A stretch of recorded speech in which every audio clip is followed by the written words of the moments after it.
My name is Professor Joseph Wunderjt, and I'm a professor of engineering, architecture, and computer science. And this is a lecture on a shell, which is also an envelope of the building, in both the architectural and engineering aspects of that. A number of references here I won't go through, plus my experience. You can come back and take a look through all that if you like.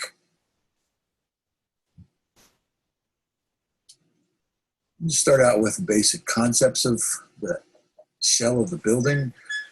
Frank Lloyd Wright speaking of form, purpose, spiritual realm of it. And that form and function are one thing, so I'm going to speak of the architecture and the engineering as one cooperative thing.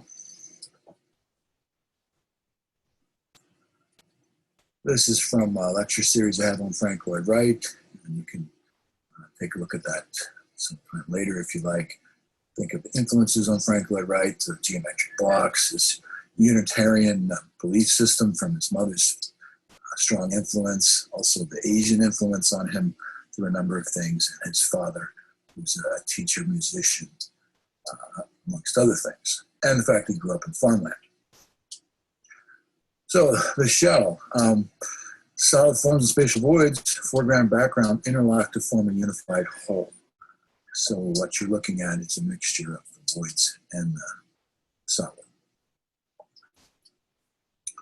This is a typical architectural studio project in early on in classes where you use a cube, a volume, and you define the space within. So cubic forms, this is Frank Lloyd Wright's Unitarian Church in Oak Park.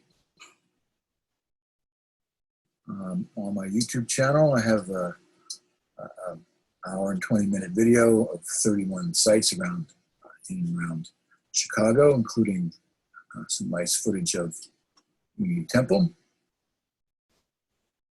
Triangular shapes, this is his home and studio. Here is a later Frank Lloyd Wright site from in Phoenix, Arizona. Strong triangular shapes. This is me.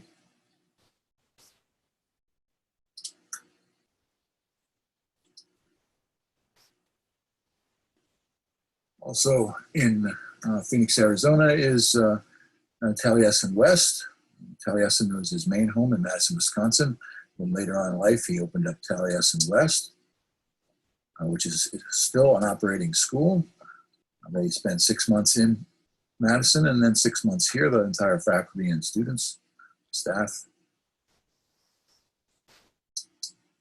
We learned quite a bit about the Frank Lloyd Wright Fellowship and this community that lived and worked together here and learned and created for many years, and still does long after Frank Lloyd Wright's passing away.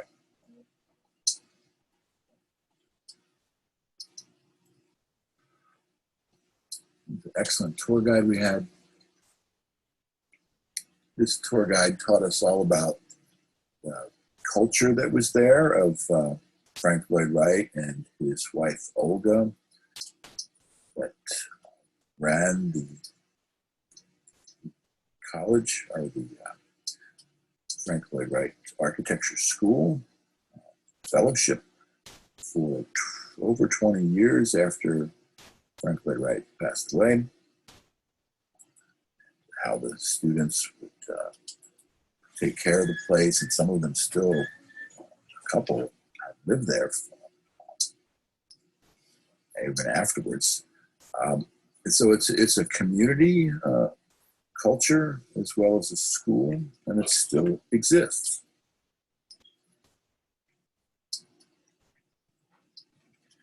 We got to see inside the studio for the students. This is my son talking to the female students sitting there, and then the staff were trying hoping to recruit my son into a graduate program. They gave us an extra tour beyond the regular tour, behind the scenes, in the residential area. We live out in the camp. There's a story behind that. The students each make their own dwelling in the desert. So now circular forms. This is about the shell of the building, basic shell. Strong geometric form there. This is Orthodox Church in Wisconsin, 1956. Guggenheim, a couple of years later. This was actually his last commission work. Didn't get completed. He passed away at 91 while it was being built. This is back in Arizona now. The Gamage Auditorium, very circular. You can see that shell.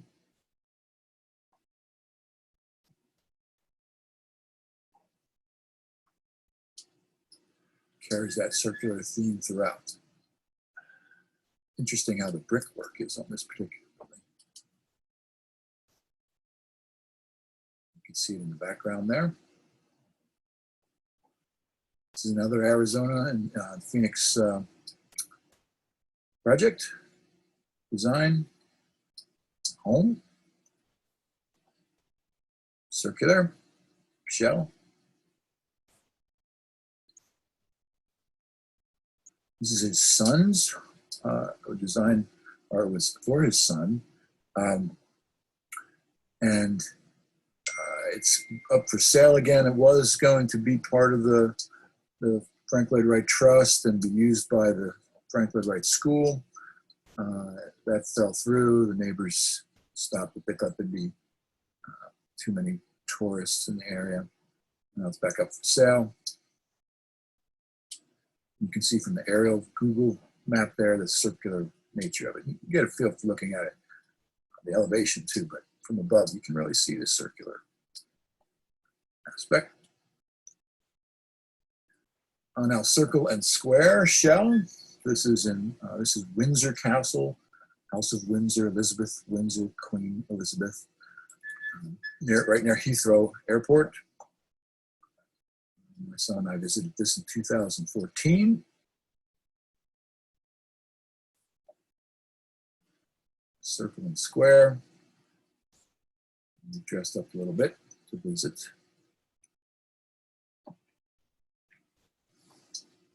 Hexagon.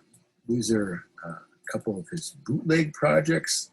There's a long story there that you can listen to my Frank Lloyd Wright lectures and what that means, bootleg, how he got in trouble, what happened in the relationship with Louis Sullivan, how Louis Sullivan seems to have possibly known about this.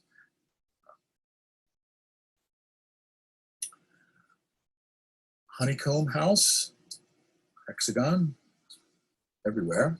You can see it.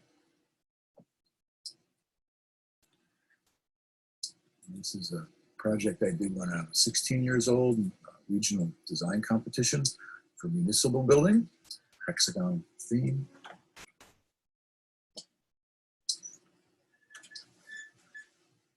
Trapezoidal. This was the first project after college. I already had done a number of renovations and had some employees of my own on small projects and had an estimating business. And then did some financial feasibility real estate things. A senior thesis, University of Texas, Austin, helped me get a job with developers. So I was a project manager and director, and had influence over the designs of these buildings with trapezoidal shape, shells. The cruciform is a well-known Frank Lloyd Wright design. You can see in the floor plan. Irregular forms. This is in China. Tower is a form in itself. It's in Venice, Italy. One of the places I'd like to return quite a bit. Towers, this is Philip Johnson, very well known, modernist and postmodernist. This is, we visited this Philip Johnson design in this 2020 Crystal Cathedral. You can see from there the cathedral, the irregular form of the cathedral, and the tower next to it. It was actually built, the tower was actually built later by Johnson also, but he didn't have it in the original design. And then what you see to the left of that is a Neustra design, which we'll see one image of. Neustra is a very famous Austrian architect in California, practiced in California, came to California. This is the Shanghai Tower in China. See the shell there, twisted shell. Here's shells and corresponding building heights that go with each of those.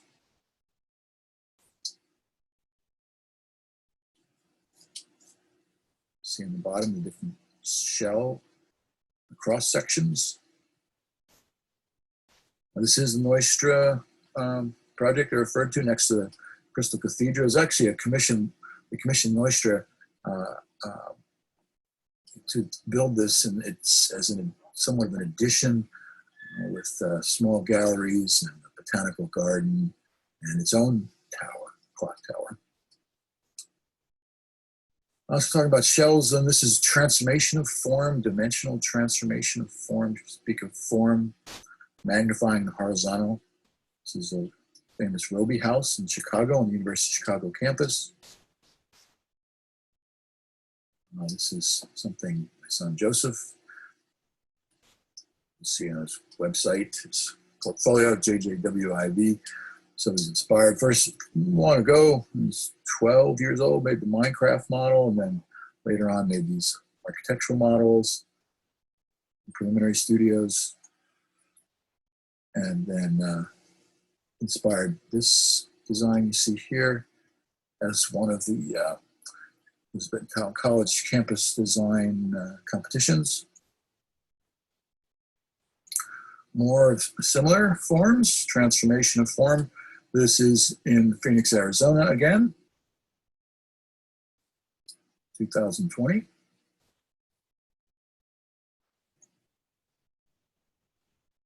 Sunset, beautiful sunsets in Arizona. It was at Christmas time, so it was not hot at all. The vernacular influence of the cultural and architectural vernacular, the existing architectural language of an area on the forms that are created. So, you know, the vernacular of the area influence. This is Shinto shrine, Torah, gateway to the spiritual world. Tori, I believe. Then this is the shells that of the, it's like a Buddhist monastery. The Buddhist monastery have Shinto shrines. I speak about this a little bit in Frank Lloyd Wright lecture series, the difference between Buddhism and Shintoism, how that influenced Frank Lloyd Wright in ways, and Taoism too, which is from China, but it worked its way into Japan, and then had some influence on Froebel methods, Froebel in kindergarten, and the blocks is mostly used with Froebel method. So there's a history there. This is me.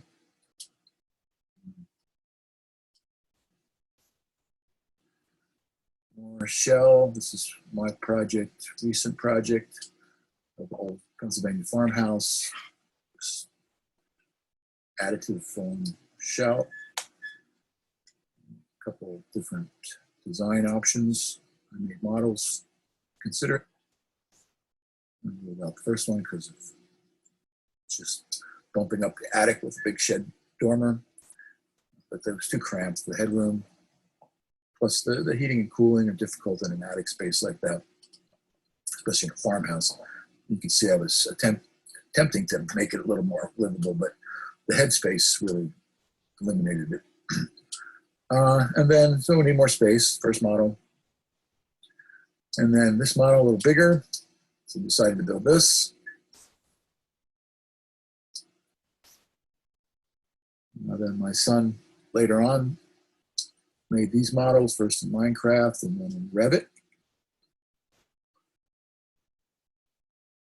And there it is, shell finished. Here's more shell transformation of form, subtractive. So you subtract a volume out, it creates an entrance, shell, form. Same here.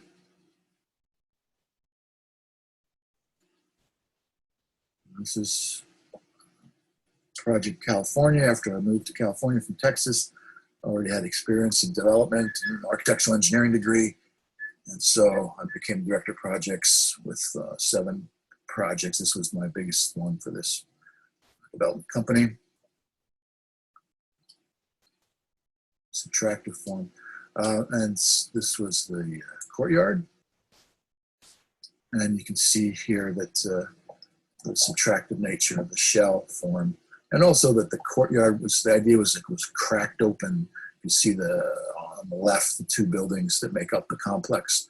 On the right was a speculative office building. On the left was a computer company, light manufacturing and office space combined. This is in Arizona now, 2020. This is kind of a subtractive slice out of the middle of the building, creating this interior atrium. This is the undergraduate architecture studios, one of them. They have many undergraduates. This is one of the nicer studio. This is the graduate students up above, bigger windows. More subtractive now. This was my barn, what it looked like originally. I knocked out the side, make a porch. Then built the structure, reinforced the barn to mitigate the fact that it took out some of the existing shell structure. So this is post and beam construction and anchor bolted to the floor, high strength concrete patch that you see there.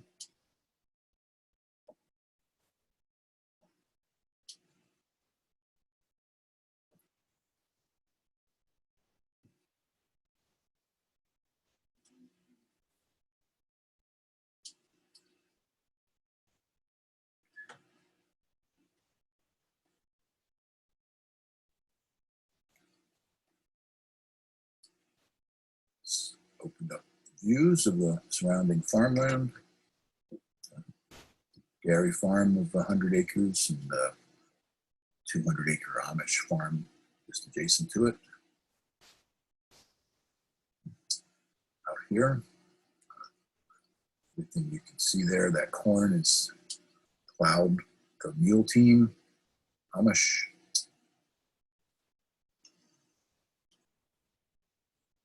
So you see in the background, the additive form, the shell of the house that I've expanded, and then in the foreground, the barn with the subtractive shell.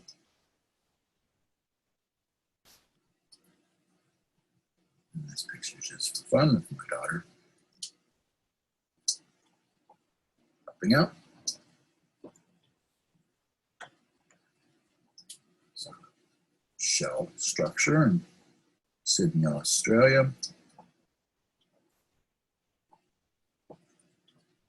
Free-form shells. Gary is known for that.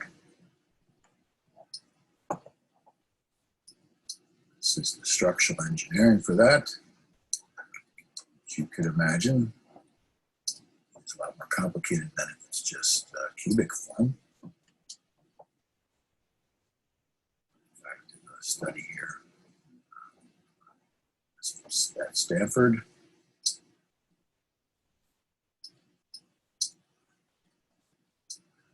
Now we want to start speaking of this shell as an envelope. An envelope to create a environment, and, protect the inhabitants.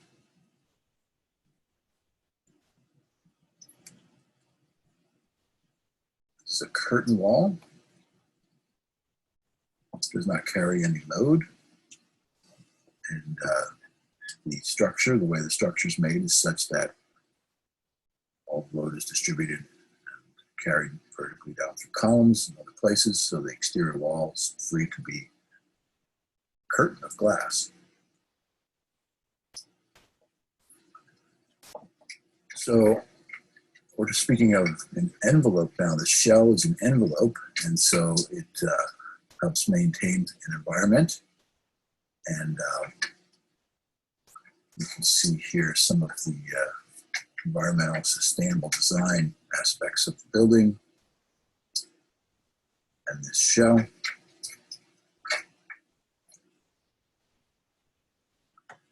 And so now here's my lecture notes from another class. Oh, well, actually it might be in the class that you're in right now. It is in the class you're in right now, but this is a textbook I've used in another course than where I'm initially making this lecture.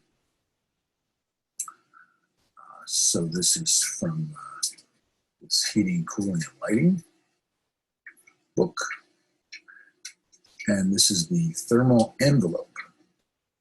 So what you see here, and I won't go into all the details. I want to go through these lectures quickly so that if you view them on YouTube or wherever you're looking at them, you can go through and then decide to come back later.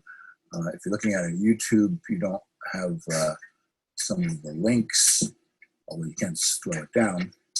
I'll put a PDF into the comments below the YouTube video so you can have clickable links. So this is the thermal envelope for heat gain. So the idea in the envelope is you want to stop heat transfer. And you can see that you have a lot of variables here. Now you don't always want to stop the heat transfer. You might want to make use of some of the heat that is generated inside. You also may want to use the heat from the sun to form a thermal mass. So it depends what time of the year it is and how you feel about air conditioning or heating, what climate you're in, what region you're in. But we're speaking of heat gain here now, and what you do with that depends on your circumstances. And so this is an equation for that. And I won't go into all the variables here, but you can see that heat gain is a function of a number of things. And the R values, the resistivity of the wall, and how much wall area there is, of course, surface area and the roof, and the floor also. And you have times this DETD factor, which is a design equivalent temperature difference. And that's a function of change in temperature through the walls of the roof section, the mass of the building. And then this albedo, which is reflectance of both visible and infrared radiation. So depending on how you paint things, or what color, the natural color of the material, and reflectance, that factors in. So continuing with heat gain, now we want to look at heat gain through windows. And so we have the area of the window, and then we have a solar heat gain factor. And that's a function of where the sun is, so the latitude that you're at, window orientation of the sun, the season, the time of day, and then a solar heat gain coefficient, which is a function of the shading, so glazing, the type of glazing, shading strategies, trees. This whole chapter in this book would cover either wherever we are covering chapter 9. There's a whole chapter on that and lecture notes. And so here's an example. So we have a double glazed window, 4 by 5 foot window, 80% glass on a wall facing south in a building located at 40 degrees north latitude. The time is 11 a.m. on March 21st using tables from reference books. So ASHRAE, American Society of Heating, Refrigerating, and Air Conditioning Engineers, is pretty much the standard throughout the world. Typically, certainly in America, United States, it's fundamentals. Also the AIA, American Institute of Architecture standards, I have here also referenced. So you can find these based on the given data of so many BTUs, British thermal units per hour, heat per square foot, and then you have the solar heat gain coefficient of 0.73 that you find from it's in this course textbook. Also, you can find it other places. Then you have your glass area, and so you're multiplying the area of your window by, there's only 80% of it is glass, so you have 16 square feet, and then the heat gain through the window is plugging in from this formula to get so many BTUs per hour of heat gain through the window.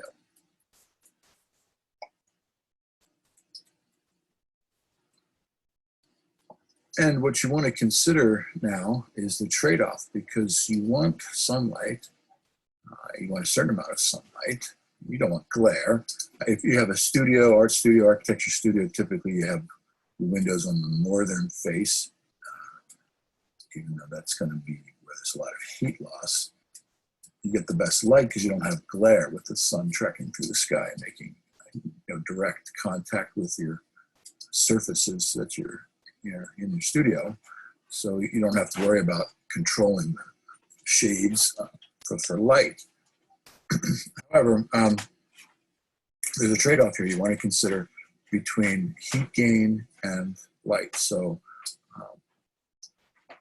this is how you do it. So you have the visible transmittance, the VT, and then you have here a table of single glazing, double glazing, 2 pieces of glass. Whether or not you're tinting it or not, triple glaze clear, double glaze clear, low E, and there's different ways of doing that. Coatings and with argon-filled gas, you can put gas inside. So there are different things you can do to get different qualities. And so you have here your visible transmittance is how much light gets through. The heat gain is the heat, so heat gain is SHGC, and then you have a ratio between the two. And then you have what you normally find is an R value, your resistivity, and it's also the U value sometimes is referred to. It's just 1 over the R.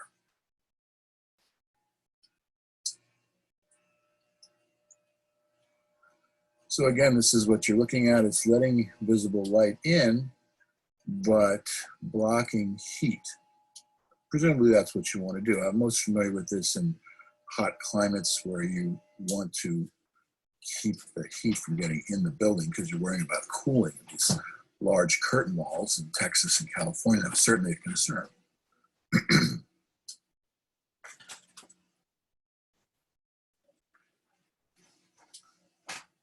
So now heat loss. So now we're previously looking at the heat gain coming through a window in the last slide, and a trade-off with light versus the heat gain coming in. Whether you want that gain or not depends where you are. In your super cold climate, you want to have the sun help heat up the building. But in summer months, hot climates, or anywhere, or trade-off. But now we're talking about heat loss. So now we're talking about presumably keeping the heat in the house, and you want to have an envelope, thermal envelope that keeps heat in. So we see now here 1, 2, 3, 4, 5, 6 different ways that the heat can get out. Some of it's through direct thermal conductivity, some of it's going out with airflow through vents and cracks. And cold air coming in also is a problem for heat loss. And so a similar formula for heat loss through walls, windows, doors, and roofs. You have the area, something 1 over R was the sum of all the R values, and then times the temperature difference. That's the difference, the delta T is the difference between the inside and outside air. So you have a thermal gradient across the section of wall. Now here's a wall section. So you can see the calculations here with a vapor barrier, gypsum board, and these are the correct architectural symbols. 3/4 inch airspace, which has an R value, and a rigid board, plywood, outdoor air film. Actually, air has a very good insulating quality if you can keep it keep it sealed. Problem is where it flows and then the heat is lost that way. So you see all the things in this section, and that adds up to 1 R value for the whole wall section.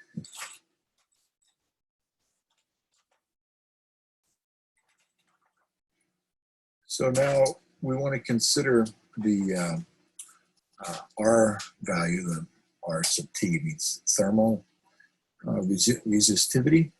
The R value of 5.95 that we just calculated in that previous wall section, how we could improve that.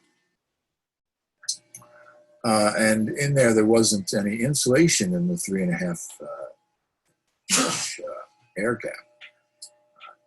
2x4 is 1.5 by 3.5 inches.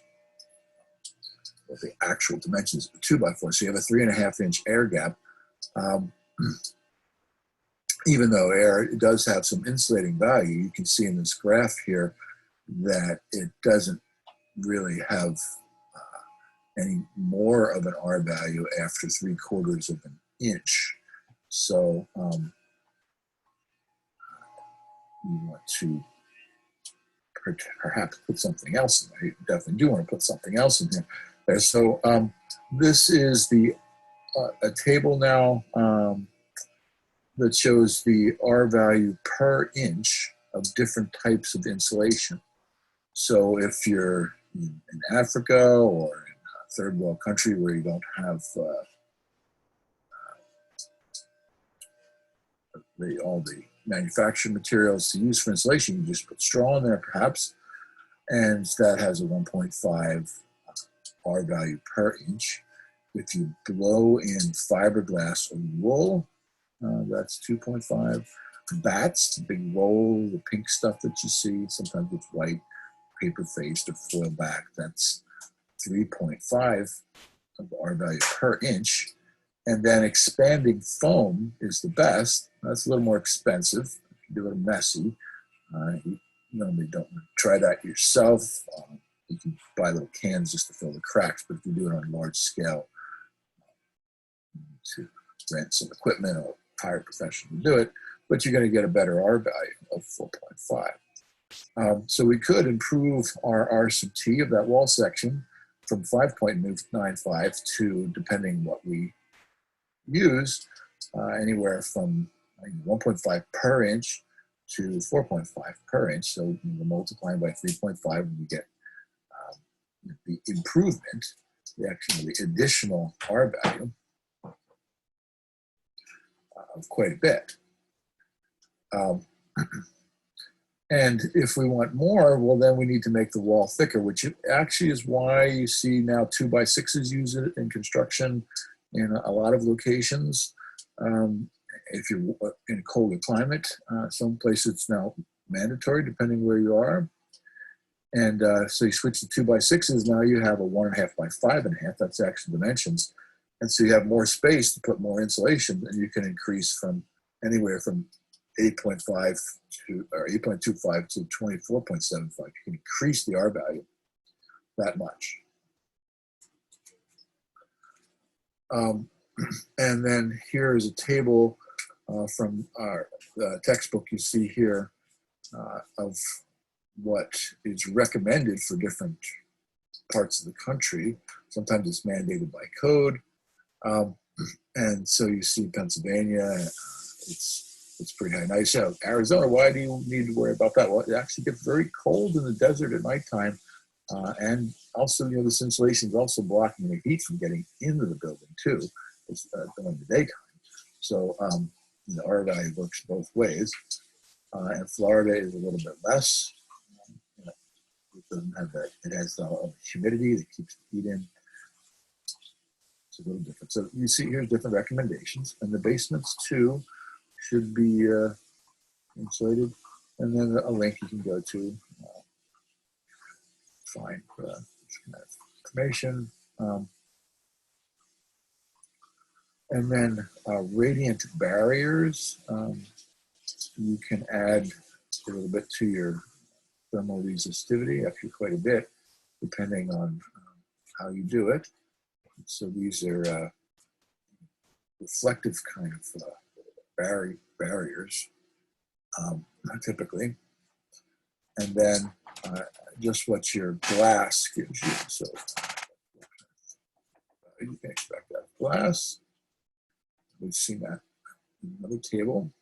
And then now translucent panels, they're another thing that let a little bit of light in.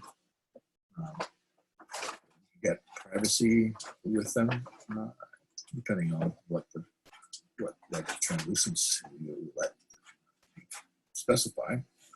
You get some value out of that.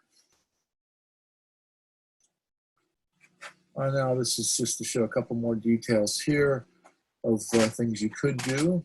And this shows wood here, which is typically residential construction in the United States is wood.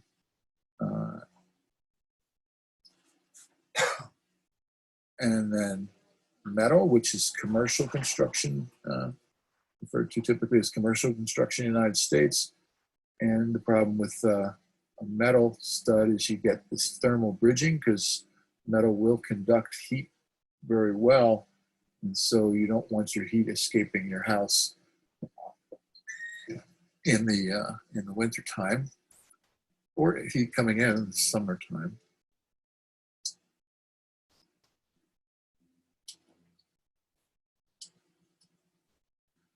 Now we want to control airflow also. Typically, you would want to stop the airflow in winter or summertime if you're trying to control artificial control with HVAC system of some sort. But you may actually want to let it flow if you're doing some kind of passive cooling, which we may talk about here in a minute. So you put infiltration barriers up to stop the flow. Also put weather stripping around the doors. You put around the foundation, a sill sealer, big roll of foam, typically blue kind of thing. On top of the concrete block before you put your bottom plate, your sill plate that you build your wood up from, if it's wood construction. Air barriers, building wrap, Tyvek you see wrapped around the buildings. That's an air barrier, building wrap. Also, you see this in cities quite a bit, in high rises, certainly in Chicago, places with high winds. You have air locks, so you have a set of double doors, and that keeps the air, their inside climate controlled better, not just flowing in and out. Lose all your heat out of the building, perhaps gain heat when you don't want it. And then revolving door does the same kind of thing with air locks. There are 3 different ways to stop air infiltration. Here's a table for stopping air infiltration through the wall. And so, or roof. And it's interesting to note that the residential grade of building wrap does not meet certain standards, certain recommended standards, as well as you'll see the other highlighted things of roofing felt or some of the obvious things like fiberbat insulation is not going to stop airflow by itself.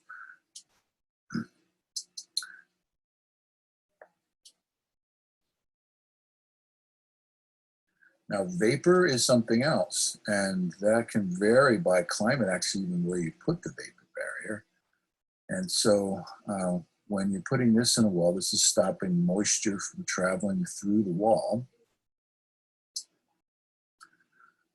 And you can see highlighted here, it says vapor permeance of common building materials. Values approximately may vary between products and different manufacturers, class designations according to International Building Code criteria, IBC, and explained in the accompanying textbook. Material and shaded rows have permeance too high to be considered vapor retarders. So you want to look at some of those. And then in this other diagram here, in a cold climate wall slumber, the vapor retarder is located close to the interior side of the wall, directly under the wallboard, sheetrock, where it limits the diffusion of water vapor from the warm interior toward the cooler, drier exterior. So you want to think about where you put that, depending on what climate you're in.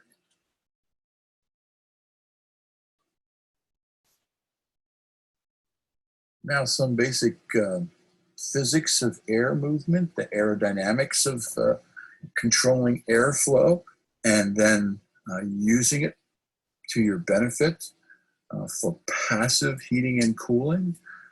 You can have evaporative cooling, just when the wind blows over you on a hot day and cools you off, and takes the moisture and the heat, takes the heat away. And also fresh air, which is becoming more and more important these days. So the physics of air movement to air is it's like a fluid. Aerodynamics is different than fluid mechanics, though, because air is compressible and liquid water is not. So when we talk about the flow of air, and it's caused by the delta pressure, that's a change in pressure, or convection currents that are created because of change in, or because of the change in temperature. So yes, you have pressure differentials where you see, you can see that on weather maps sometimes when high winds are being created. There's a pressure gradient, change of pressure from one area to the other.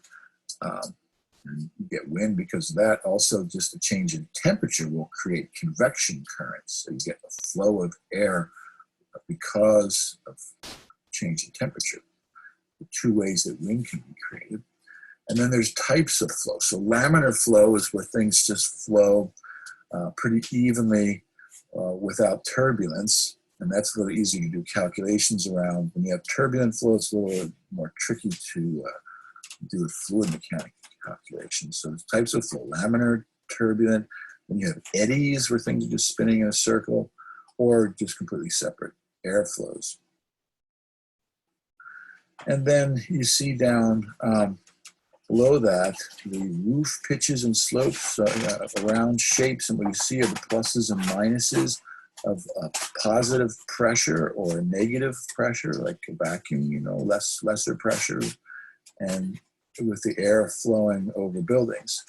Depending on the pitch of the roof, or from a flat roof to a pitched roof, you can control the air pressure.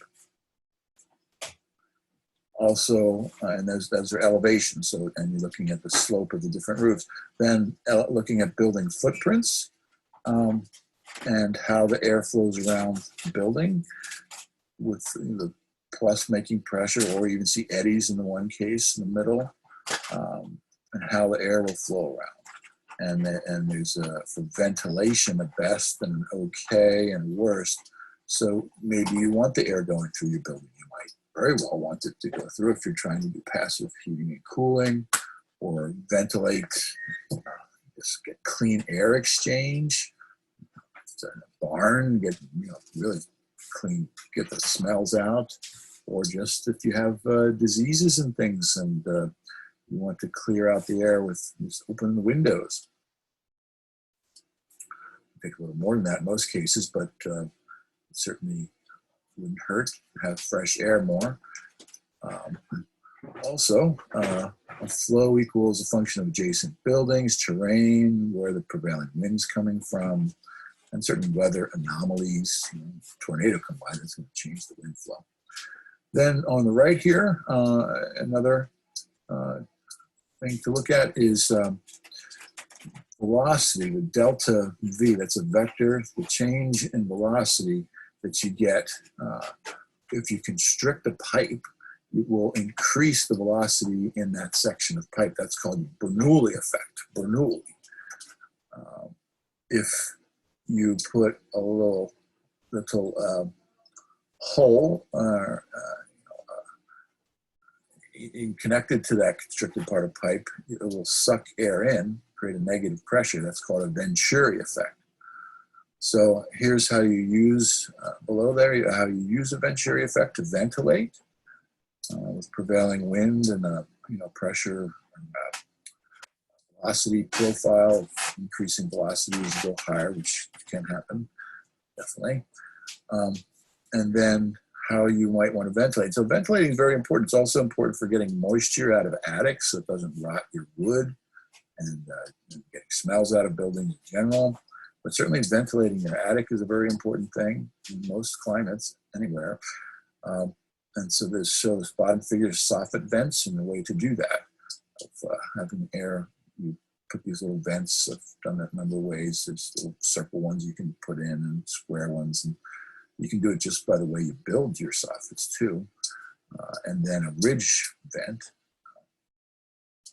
is one way to do it and have the air flow out like you see in the picture. Here's a case study of the Pantheon in Rome. It's 2,000 years old, and it's an amazing structure to visit. It has natural daylighting just through the front door and the oculus, which is a big hole in the ceiling, top of the dome, intentionally built. It has natural daylighting effects, benefits, but also cooling, natural cooling effect. It creates these convection currents that are created, and that makes natural circulation for evaporative cooling, blowing all on your skin, cool you off, and the heat rises and exits out the oculus hole, as you see.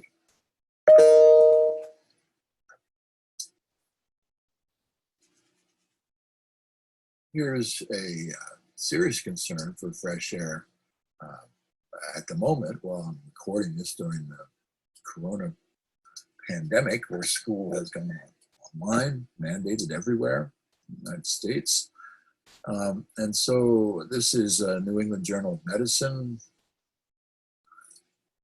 article on the coronavirus and how long it will last on different surfaces and in aerosol form. So you want to consider how to handle the airflow, presumably get it out of, or get the virus that's in aerosol form out and away from people. Getting fresh air is a good way to do it. That's why being outside is a very good idea, and why places like New York City with high rises and everybody going up and down in elevators and mass transit and subways in close proximity to each other during colder times, also closed buildings, closed climate controlled buildings.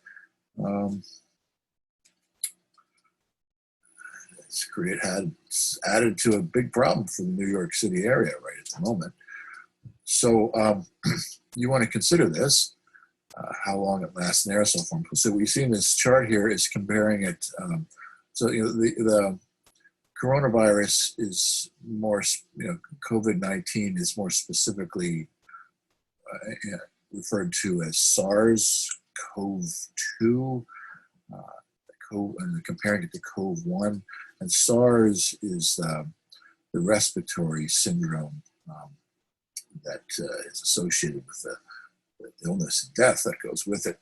And so they're showing here that it can last for 3 hours or more, certainly in aerosol form, and potentially get into the HVAC systems. Although at the moment I'm finding conflicting articles on that. But this, what I'll show you next, this is a memo, a letter written from the director of the world's most respected air conditioning, the American Society of Heating, Refrigerating, and Air Conditioning Engineers. I think most people would agree, including other countries.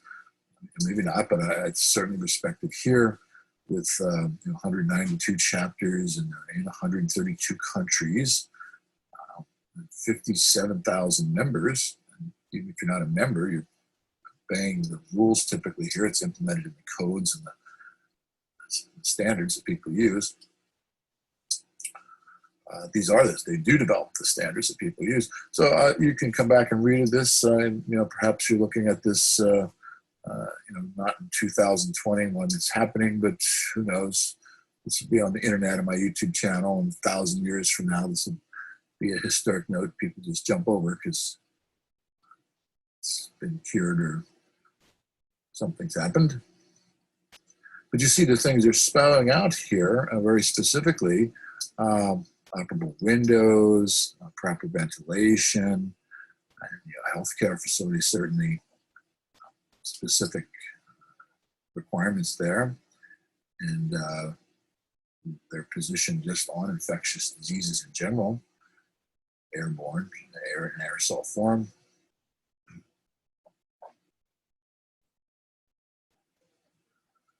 And then you can go to their website, link at the bottom of the page. And they're stating pretty much that transmission through the air is sufficiently likely. Initially, when the virus came out, people were saying it really was just like projectile spit from somebody sneezing and would go right to a surface. But later, everybody's adjusted that, revised that to it can be an aerosol form. The study certainly shows it in the New Journal of Medicine. And read more if you like. Control the dissemination of infectious aerosols.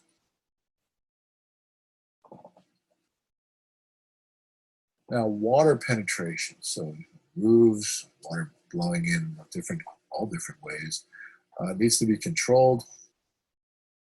So you need some kind of, it's going to create molds or wood rot or just get everything wet in your house, get you wet. So you want to control the transport of water, and it's a fluid flow.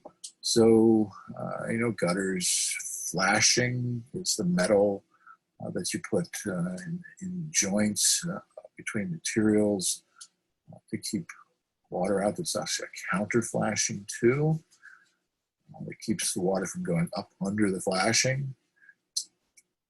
Weep holes that we put in the cavity walls behind brick facades to let the water when it comes down in the cavity back behind the bricks, it weeps out little holes.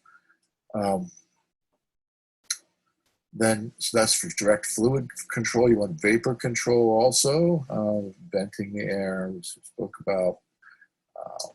Through the walls and roofs with vapor barrier, we spoke about.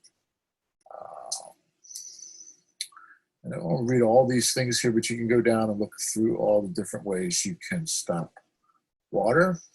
Come back and take a look at this. Here's some more mention of these kinds of things, putting a name to it, a barrier wall, mass wall, actually takes in water and then it evaporates off. Or if you have some kind of drained cladding, that's like the loopholes that I mentioned behind the brick. Some general principles of how water moves through a wall or down a wall. And you can see the saw cut or cast a drip. So water will wrap around underneath the surface and travel in. If you put a little cast it or cut it in with a saw, the water will break its flow right there and drip off.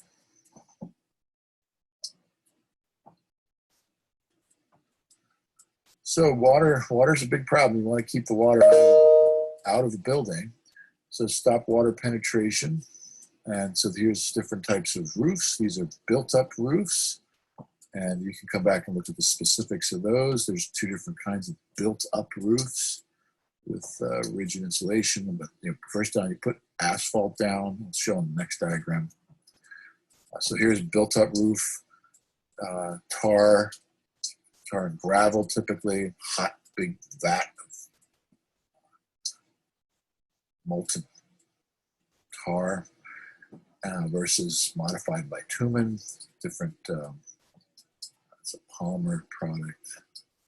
So we'll take a look at those different types of hot applied roofing materials.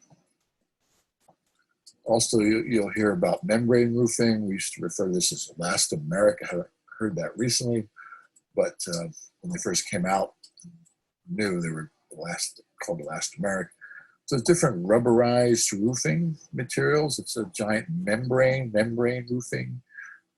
So these are rubber materials that you glue together. You don't need a big hot molten vat of tar. And you can look at those details. Come back. Wood shingles is another way of doing it. Roofing. This is very common in the United States. 3-tab shingles, asphalt shingles. Usually works pretty good. In Texas, it wasn't always the best choice because it gets blistering hot. Arizona probably don't want it at all.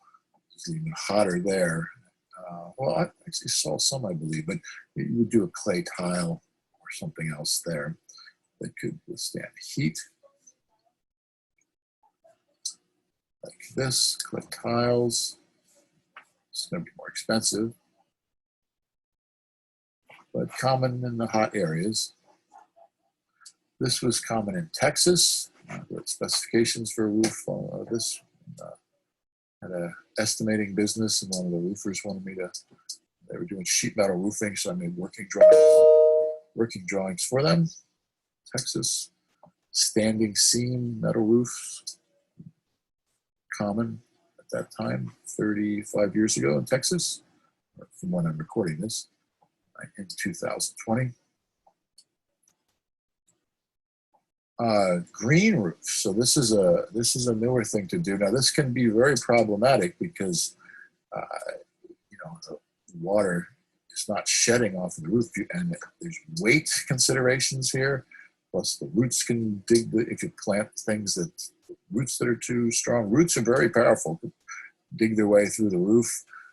So this can be very problematic, but if you can make it work and you pay the initial cost, it's a beautiful thing. It's an environmental thing to do. It's also some natural insulation.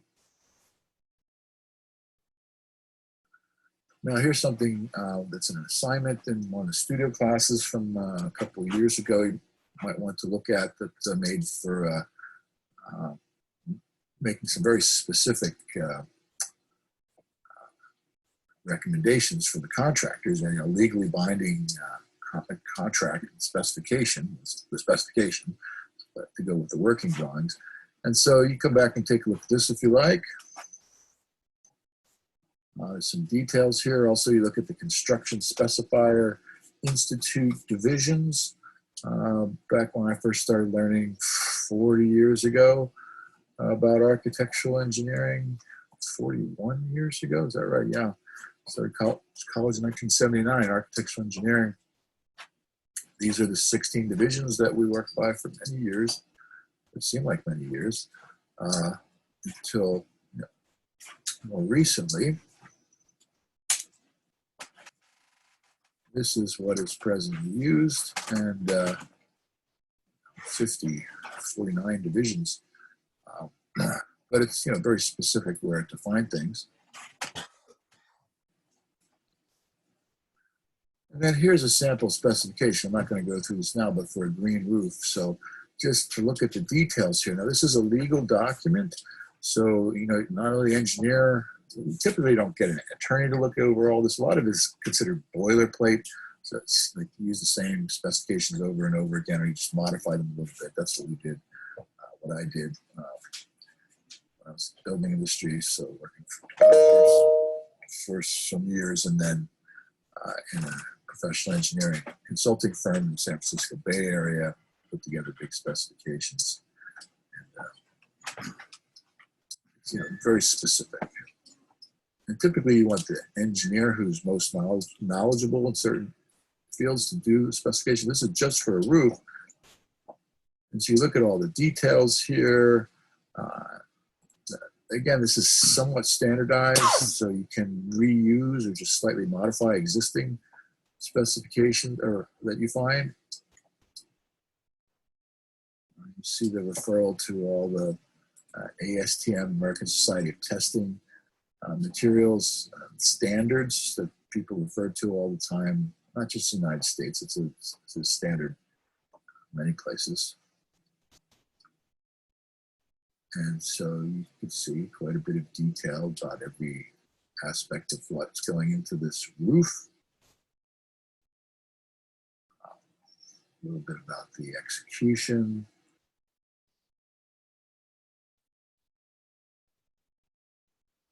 Kinds of details, insulation, flashing, crack treatment, expansion joints, protection course. Again, come back to this if you want to read the details. Need to read the details. More details to look at. And the contractor needs to read this, and when they bid on it, this is a legal binding thing. When they make a bid, it's based on the drawings and these specifications. Quite often more the specifications than the drawings. Drawings can be a little vague sometimes, but the specifications are usually not. It's a legal binding document.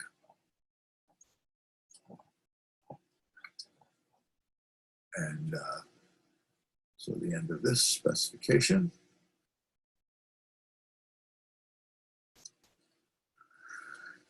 Now we want to talk more about the shell, the walls of the shell.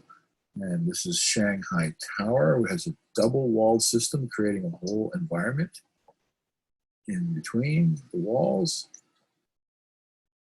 As you can see here in a section of the floor plan.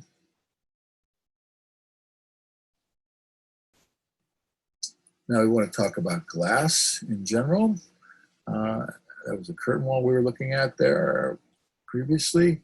And so here's the process for glass. It's always going to be big flat sheets now and milled rolling stock. You see on rollers. It's like steel is rolling stock now. And so it's rolled out. You can see in the first diagram how it's made and then rolled out and cut.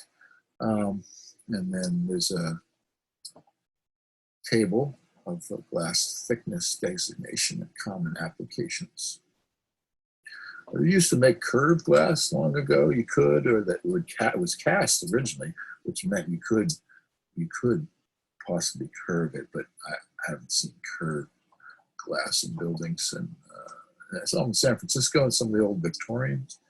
But it was rare, even when I lived there for a couple of years, late 1980s.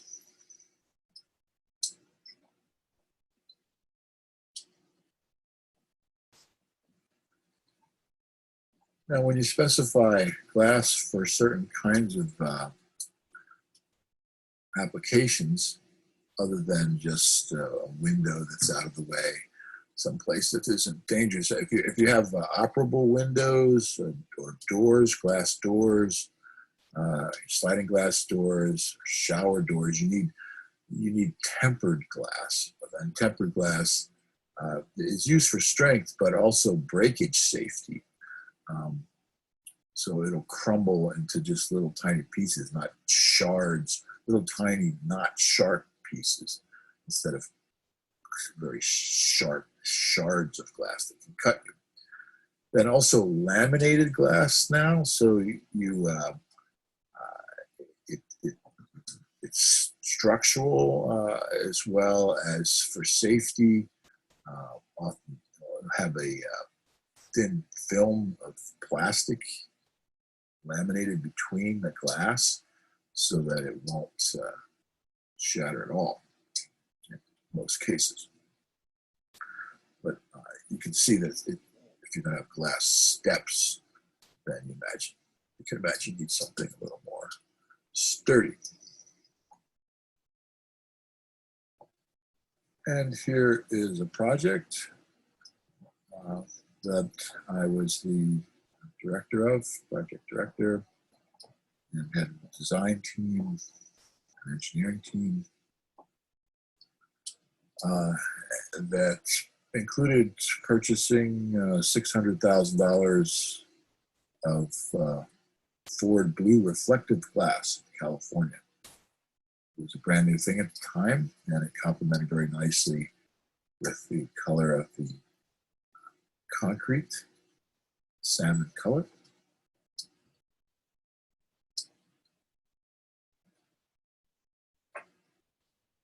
And here are some windows, glass windows. And so you should be familiar with what a fixed window versus double hung versus slider versus a casement window. Like.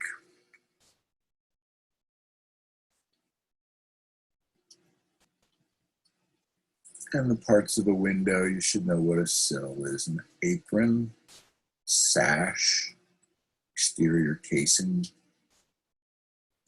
jamb, stool,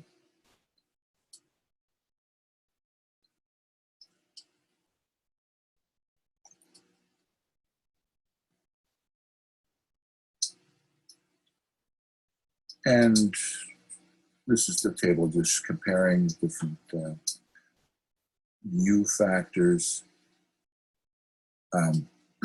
It's just 1 over R, which is the thermal resistivity. And some different doors, how they work, how they operate: swinging, bifold, accordion, pocket door, bypass door, surface sliding.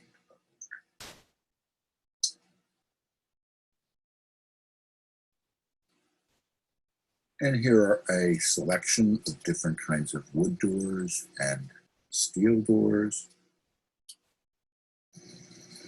And here we have a table for fire ratings of doors. As you know, or probably know, they're rated for the hours it takes to burn through. And so a door, a means of egress and, for firefighters to get in and a way for people to get out of the building, is a critical architectural element, and the fire rating is critical. Walls and ceilings and other things have fire ratings also, but for doors, that's particularly critical.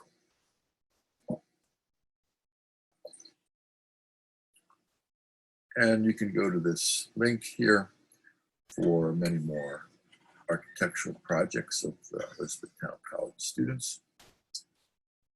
What are shown here, just some highlights. You can see many more. This website at this link.